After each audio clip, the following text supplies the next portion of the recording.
if and when it is safe to do so, we will again ask Manitobans to participate in the Engage MB process.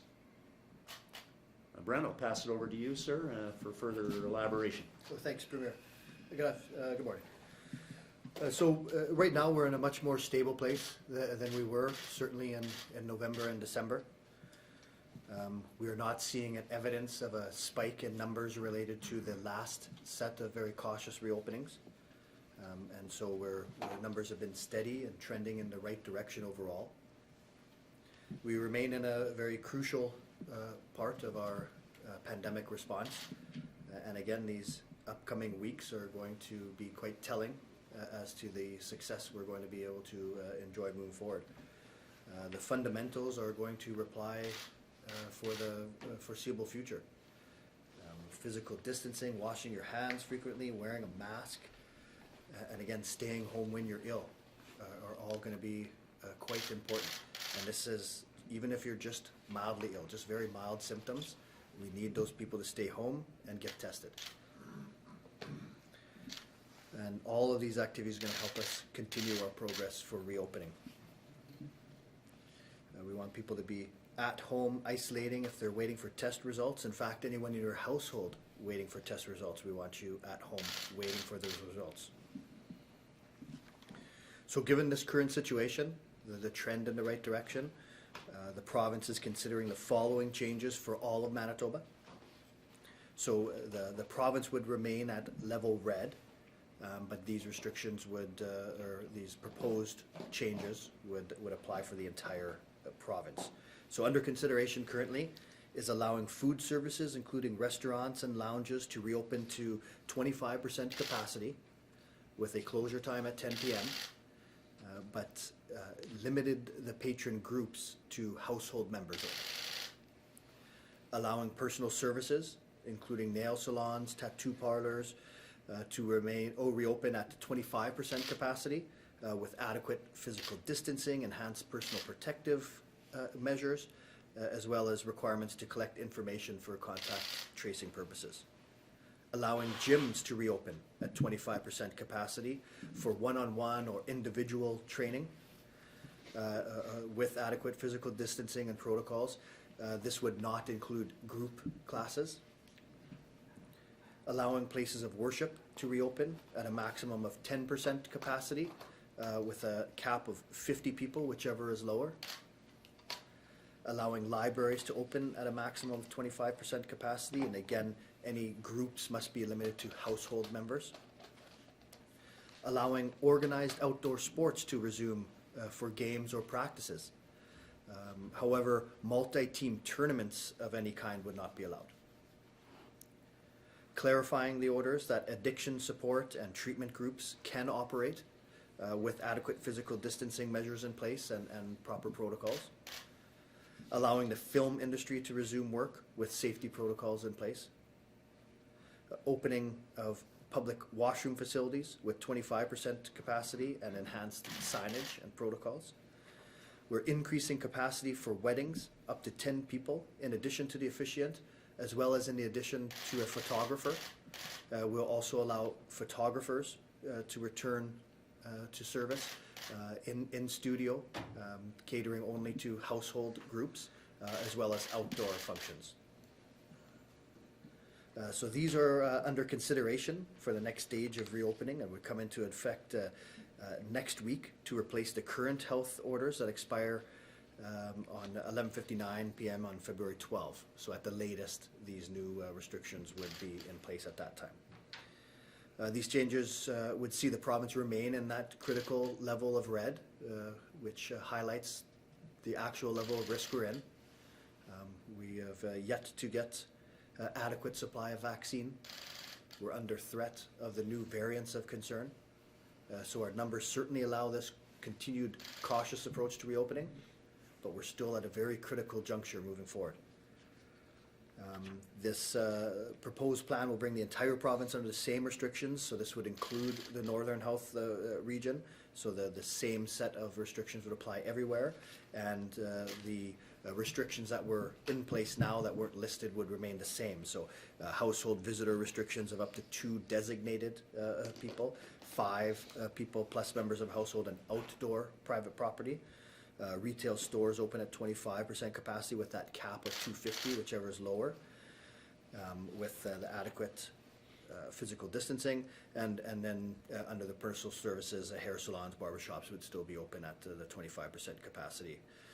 So we're going to continue with this very cautious approach. We can't open everything at once. We certainly don't want to open, close, and then have to reopen again. And so we're going to do this gradual step. And as we open, adherence to these protocols and these regulations is paramount. So certainly enforcement will be out, but these orders are allowing us to get back to some of the things we miss and love. But we have to do so in a very cautious way, or we're going to be at risk of having to shut down again. So, definitely we all recognize how difficult these restrictions have been on Manitobans to various degrees. It's taken a toll on all of us. It's been quite a difficult year for us, and especially the last couple months. But it should be clear we just can't open everything at once. We're not ready to go back to normal. In fact, we've been here before. We've been in this exact position before, right? These are the numbers we had in early October. And at that time, we lost track of those fundamentals. And then we saw what happened in February, in November and in December, leading to where we are now. So as we reopen this, let's remember that we are definitely here before, and we kind of let the virus slip away from us at that time. So let's keep the virus under control. Let's get back to the things we miss, but in a cautious manner. So let's keep focusing on those fundamentals, protect ourselves, our family, our loved ones, our community, and we'll continue to make these sacrifices in the short term, but we know that this pandemic will come to an end, but we're still at a critical point right now. So thank you, Manitobans, and I'm going to pass it back to the Premier. Thank you to you, Dr. Roussin, and to your team for your tremendous leadership through this entire time. Yeah, we don't want another November, but Manitobans are smarter now. We know.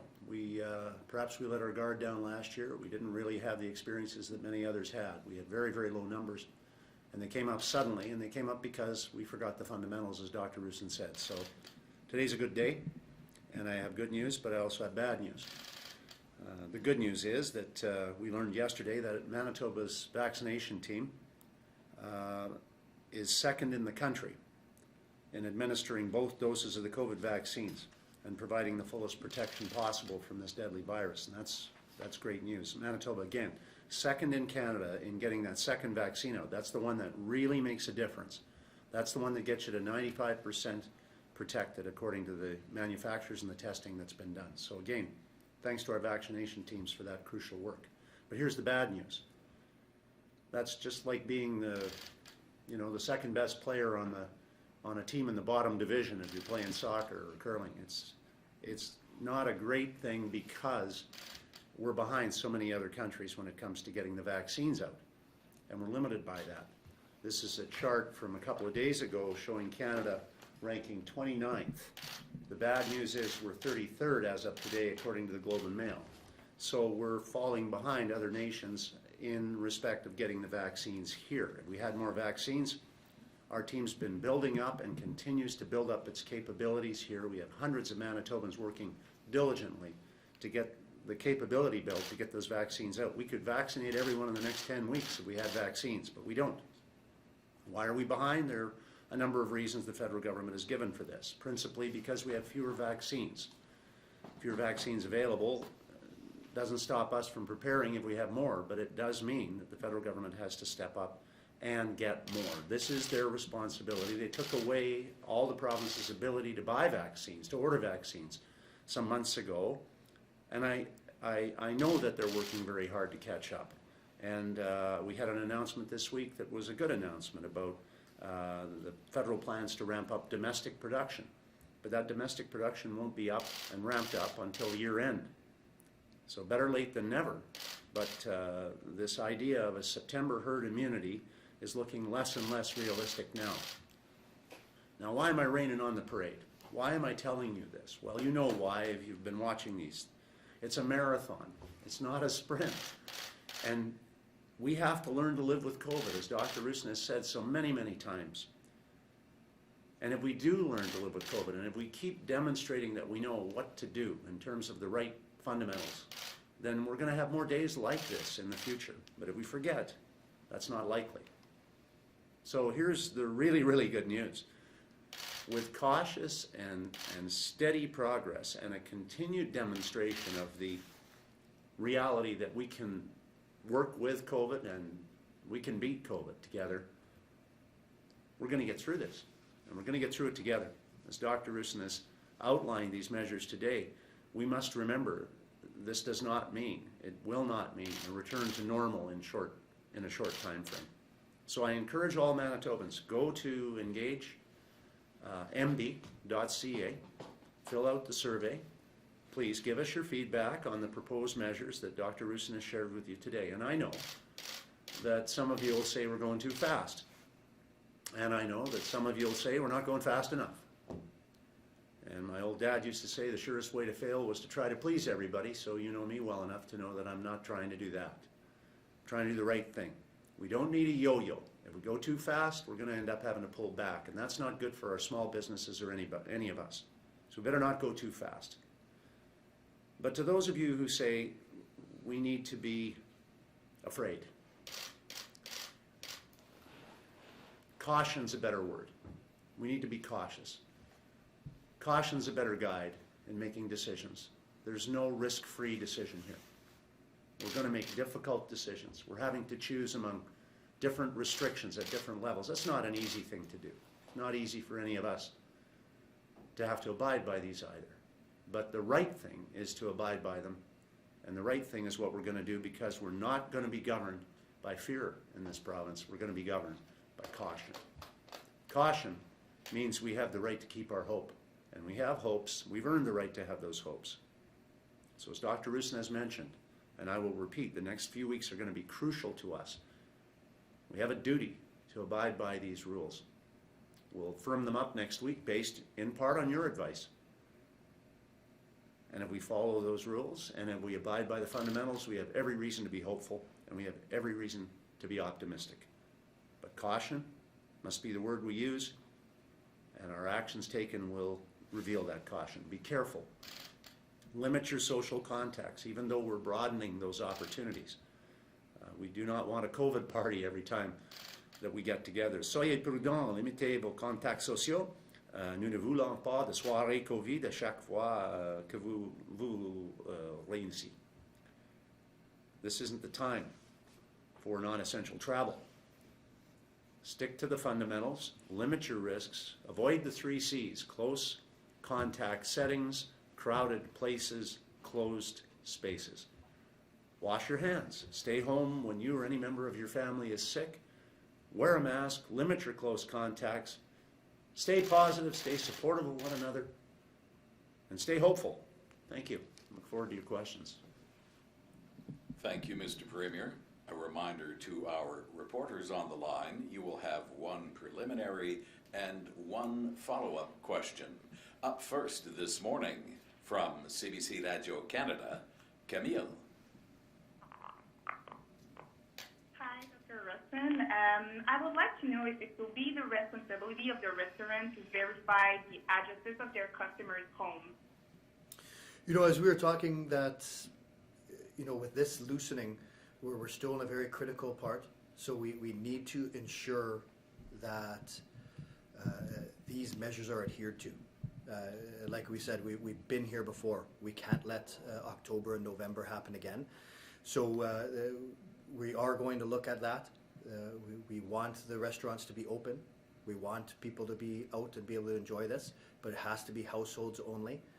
So that burden is going to fall on the people going out, as well as the patrons, so as the owners. So we're going to have more details on that, but there are, everyone's going to share the burden on this to adhere to these requirements.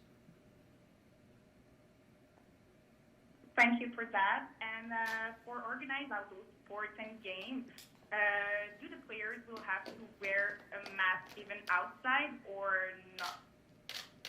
You know, when we have our mask restrictions, we've usually said, you know, while you're engaged in the physical activity, you don't require it. I think it's a good idea. I think organizers of these events should think of ways to work that into it. It's probably not going to appear in a restriction that you must, but remember, we're at that stage where a lot of people want to get back to these things, and we want to keep the progress going. So everyone should be thinking of ways to go above and beyond to keep us all safe. From CBC Manitoba, Bart. Hi, Dr. Roussin. Given the varying states of the pandemic indicators in different parts of the province, why would you be looking at these for all of the province and not just the southern half? You know, so right now, this is what we're proposing. Again, this is a list of proposals, so it may not look exactly like this as we start to implement it. But I think that we saw something that, at least compromises to some degree our ability to do the regional approach when we did this with the northern restrictions, where we saw a lot of travel down to the south for shopping for non-essential services. We are concerned that if we open up restaurants per se in the south, that we're going to see that travel coming down to the south. So for right now, we're proposing this as province-wide, but of course that could change within the next week or so.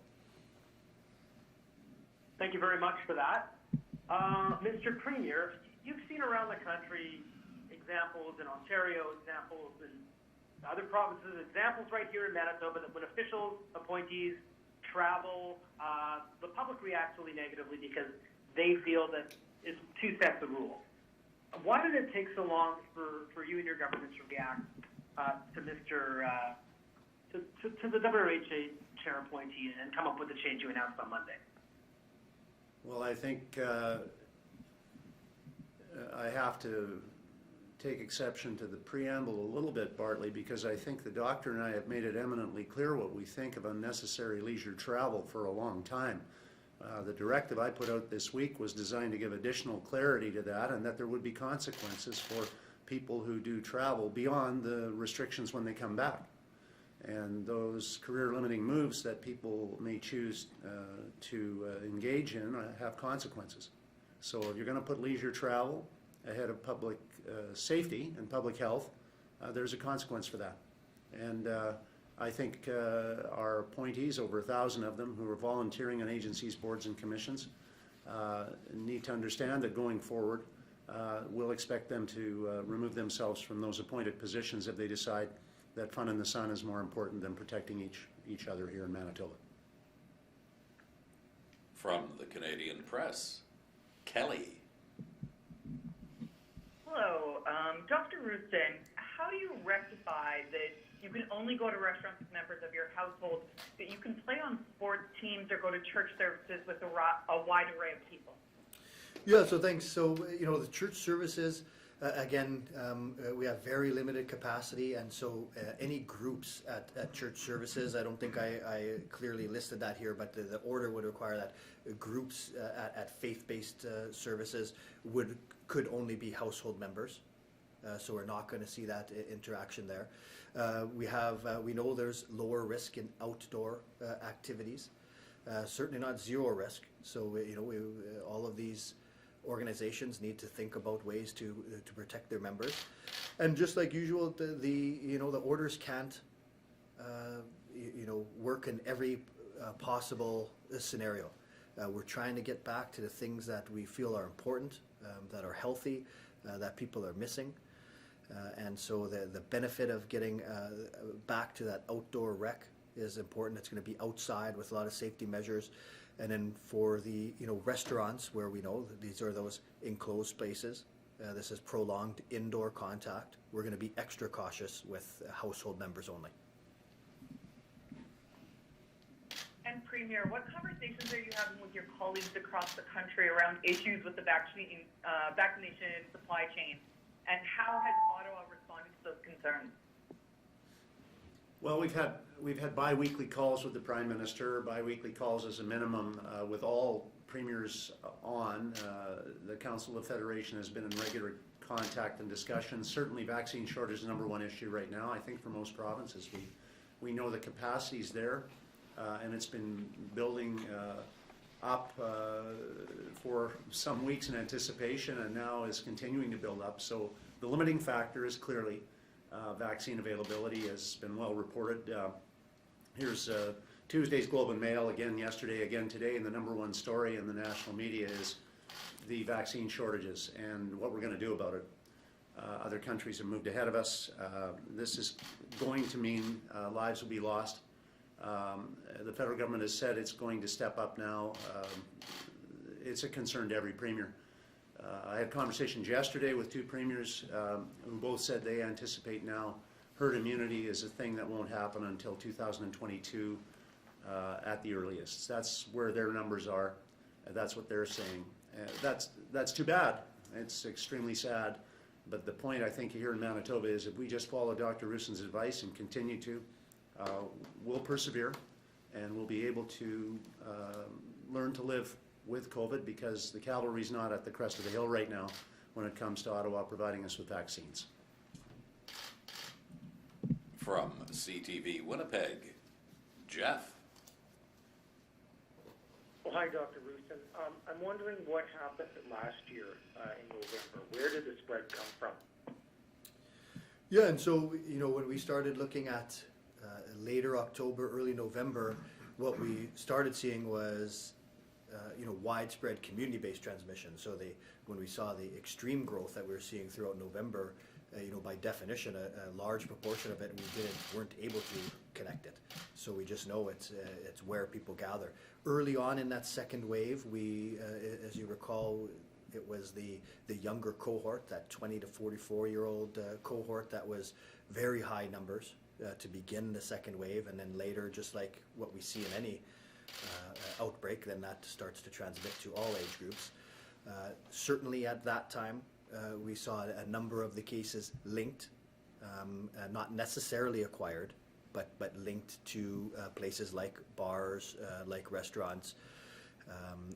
Again, it's when you're dealing with community-based transmission, it's very hard to definitively link it to that, but that's where we were at that time. So, again, we're having extra measures put in place right now for that safety.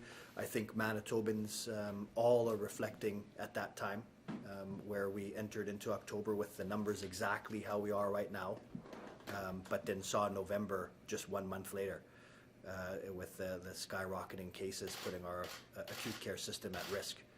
So I think we've learned, I think we've been able to reflect, and I think with this cautious reopening we'll still have success.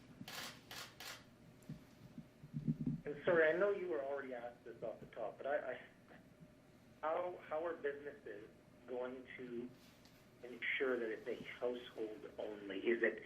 Are you just looking at numbers, or are you looking at you have to be part of that nuclear household?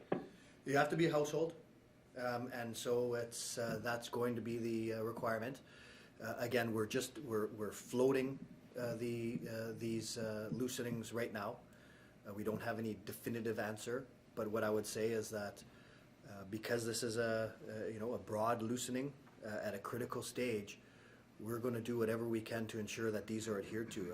Everyone should want, every Manitoban, every business, to adhere very strictly to these requirements, or else we could look at November again. So we'll have more details exactly on how it's going to be enforced and what kind of burden it is, but we're going to expect that at restaurants, sitting at the same table is only going to be household members. This is a kind of red tape, Jeff, that I think our business owners will welcome. It's eminently easy to keep track of who comes into your restaurant when it's closed, and so complying with these requirements is something I believe that the restaurants will welcome and want to be part of, because it's true. I think that most of our small businesses have gone over and above to try to protect their customers, to try to adhere to the health orders, but this is clearly a necessary part. If we go with this will be a necessary part of your responsibilities in reopening.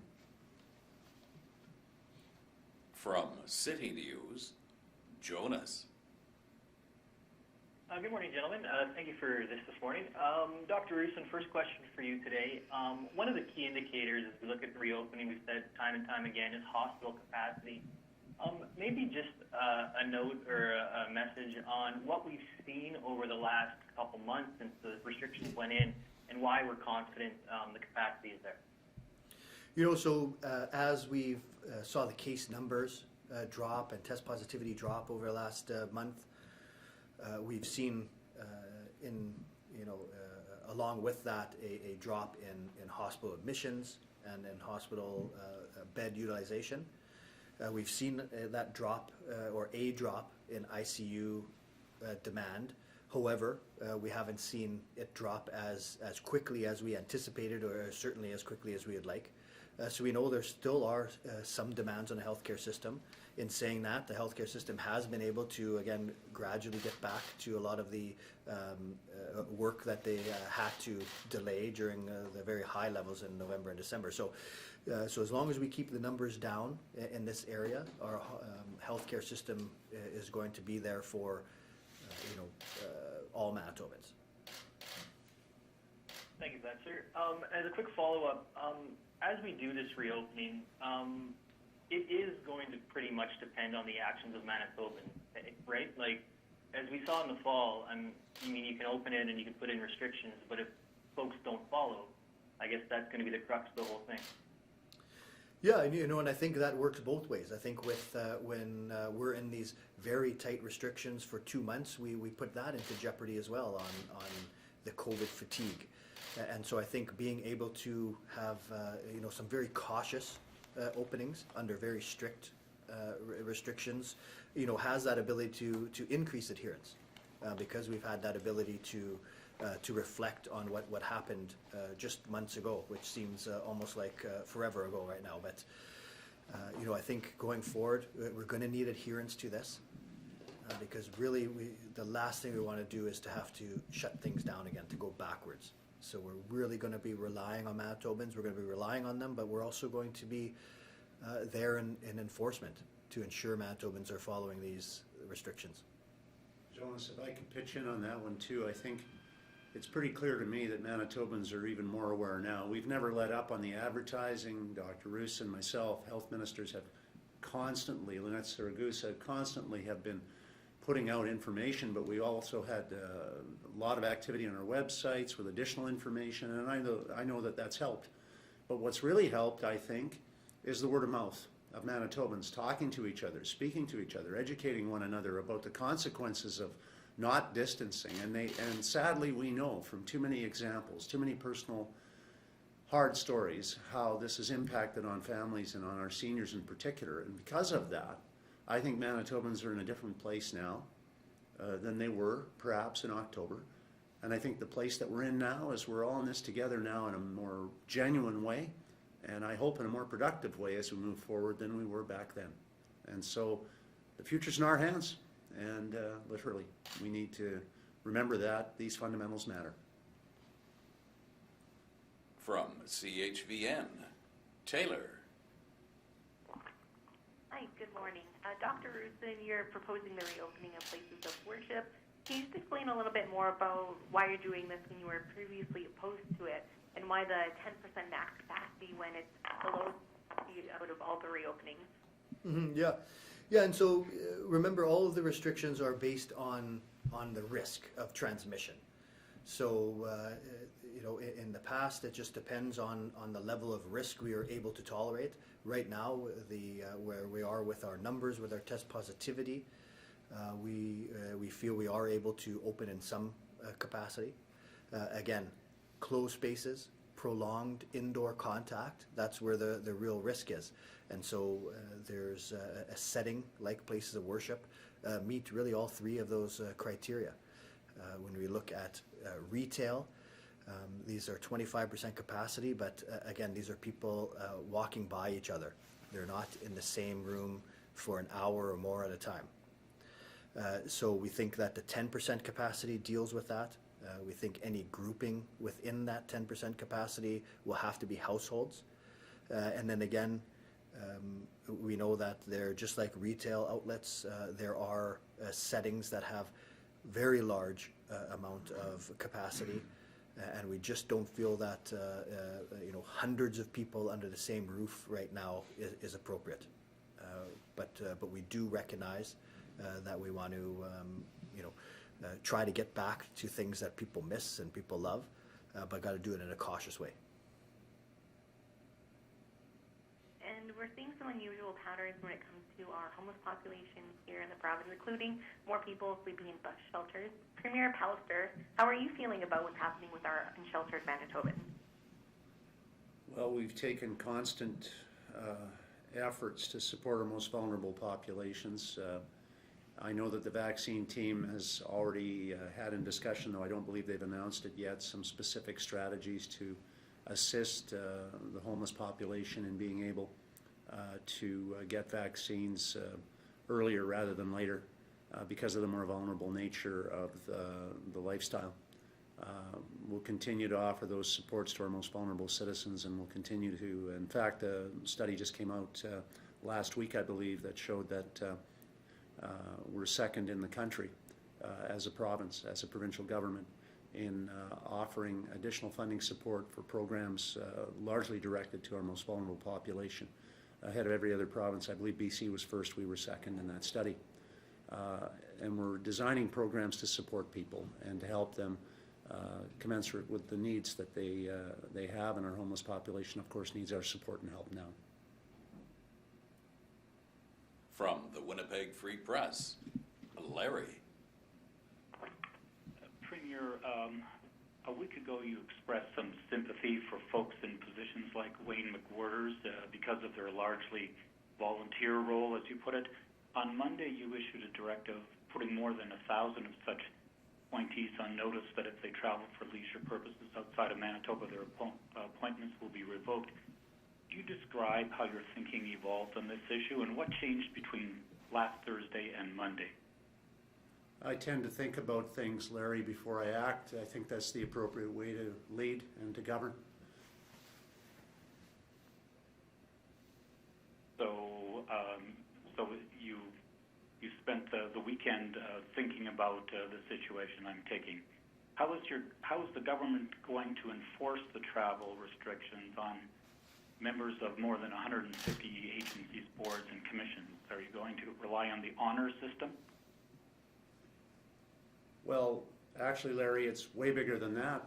This directive went out to everyone in government, top to bottom, everybody, all of us, because you can't, I don't think at this point we can relax our attention to what we're talking about here today. What we're really focusing on is loosening restrictions cautiously while we protect the safety, health, and well-being of others. And if our people in government are placing their own desire for fun vacations away from the country ahead of adhering to Dr. Roussin's guidelines, my directive is designed to make sure they understand that'll be a career-limiting move. From Global News, Joe. Hi there, Dr. Roussin. Last time during the Phase 1 reopening, you were considering loosening restrictions on household gatherings to allow for any 2 people over, and then changed it to a designated 2 people. Why isn't that being considered at all this time? Well, so it's certainly considered in our deliberations and prospects for what we could do here, but really it's all of this is trade-offs, right? We know with this virus, it's interactions that result in transmission. So the more person-to-person interaction you have, especially in closed spaces, crowded spaces, prolonged indoor contact, puts us at risk. So, so it's really the trade-off. Did we want to increase the amount of people that could visit at a house and keep restaurants closed, for instance? Or would we rather open restaurants with reduced capacity but keep the meetings at home to where they were? So these are the type of balancing things we do and priorities. So, we're going to hear back from Manitobans as well on this. But I think that, where we were right now, this is a prudent plan that we have in place. And yesterday we got a best case scenario for the vaccine rollout. we ever expect something similar for a reopening plan, like a best case reopening plan similar to the vaccine plan? I think that, the vaccine rollout plan has, not as many variables. Right now it depends largely on supply. The vaccine implementation task force has done such an amazing job with logistics and planning and being able to ramp up the delivery of the vaccine. Really the only variable is delivery of the vaccine itself. So a plan like that is feasible. For us, there's just so many variables. From between now and the next orders, we have so many indicators we're going to follow. We're going to follow where transmission may be taking place and adjust things. So, so I'd say the best case scenario is that our numbers continue to trend here, and we just gradually reopen everything with caution. From the Brandon Sun, Colin. Mr. Premier, we've had at least one Order in Council appointee here in Brandon leave their board, the new rules. Do you know if there have been any other such resignations, and are you concerned about how many appointees might resign as a result of this new rule? No, I'm not concerned in the least. I think the right thing to do is to make sure that all our appointees to agencies, boards, and commissions were thanked for their volunteer service, largely volunteer service, and that they were let know that if they wish to travel for leisure abroad during this time of COVID, that they would be expected to resign. And so that's the measure that we took on Monday to make that clearer. I had hoped it would have been clear before, but it was made eminently clear on Monday. As far as those who choose to do that, I would want them to know that I don't agree with their choice, but I do thank them for their service. And we have other people who are quite excited and willing to take over from them, and that's exactly the step we'll take. We have a normal turnover of agencies, boards, and commissions members. I'm proud of the work we've done to change the way those people are appointed. They're scrutinized. They are appointed on the basis of merit and qualifications, not patronage. And we now have a record number of women on our boards, the highest in Manitoba history. And so we've worked very, very hard to have good people on our boards, and I don't expect that you'll see a rash of people leaving those boards because of the fact that they are honorable and smart people.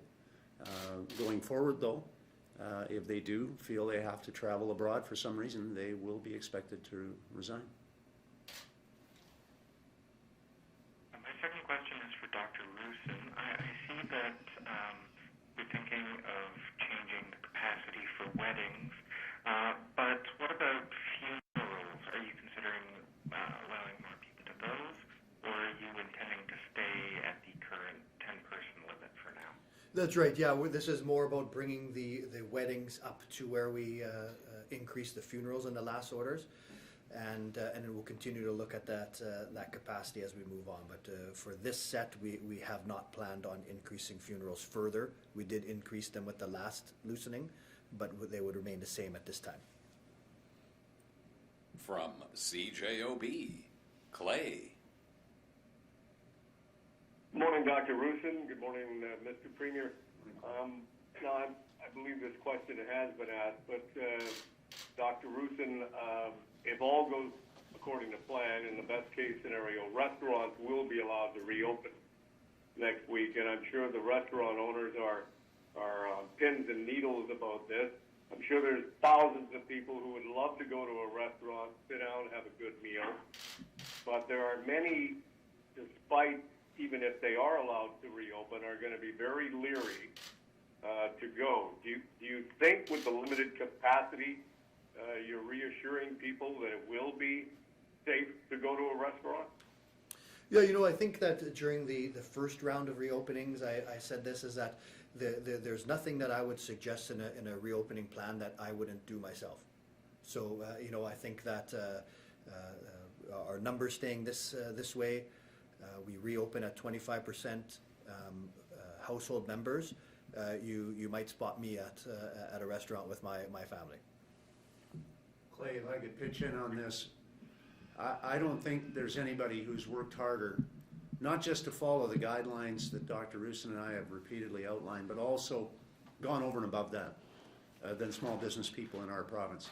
And the reason is, maybe this is going to sound a little cynical, but the reason is pretty simple. They like repeat customers. They want you to be healthy and happy and come back with your family. And they're going to do everything they can to make sure the experience is a great one when they have the chance to do that again. Okay, thank you for that. My follow-up, by the way, Dr. Roussin, if you go to a restaurant and I'm there, I'll wave it. My follow-up is if and when these new variants go up in Manitoba, how, Dr. Roussin, is that going to change your game plan? Yeah, and so this is one of the risks we're facing right now. So at the same time where we're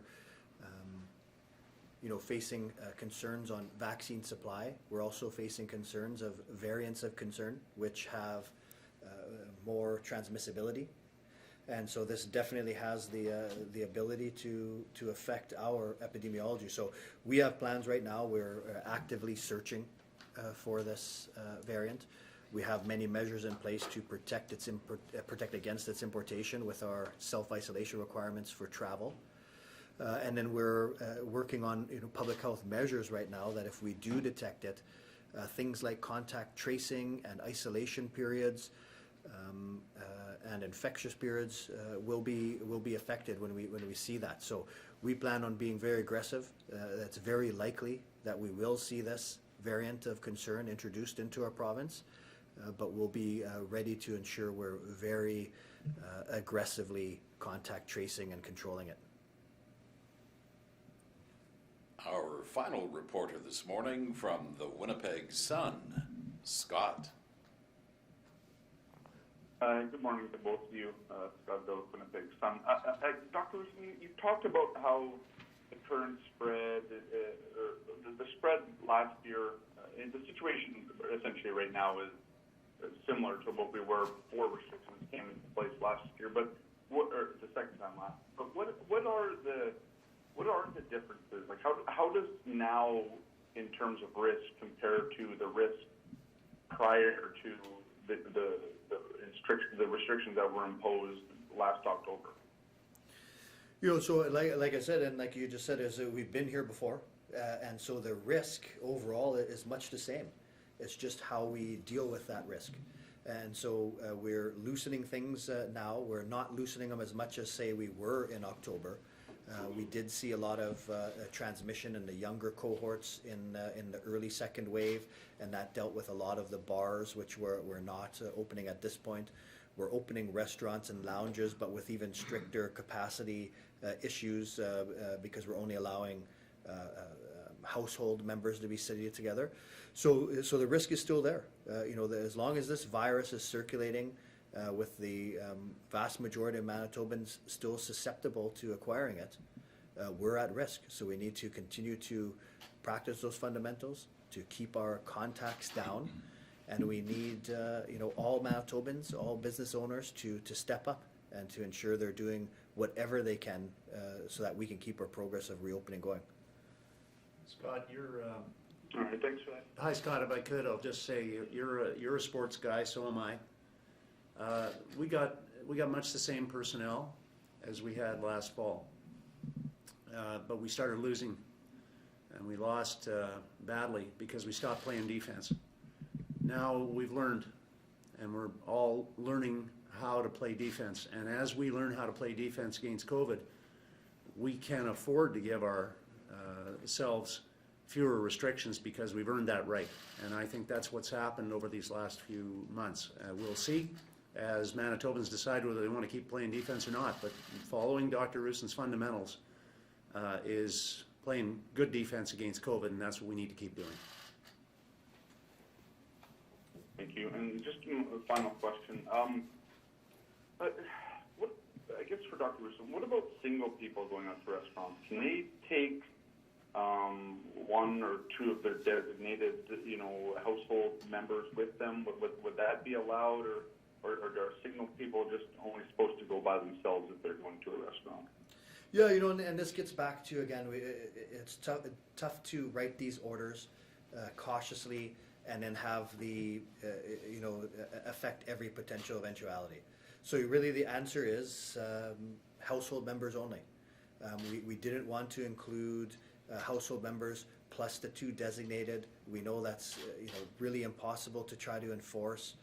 And so this is an opening when we're still at a critical stage.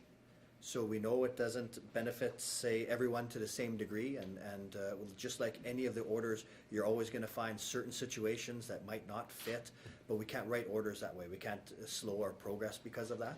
So for right now, it's household members only, and we just have to really reduce the risk. I want to say thanks to everybody for your questions and for listening in today and watching, and also to say I encourage again all Manitobans to look at engagemb.ca, fill out the survey, give us your feedback on these proposed measures. Your voice matters, and we're listening, and we appreciate your attention to this. Thank you.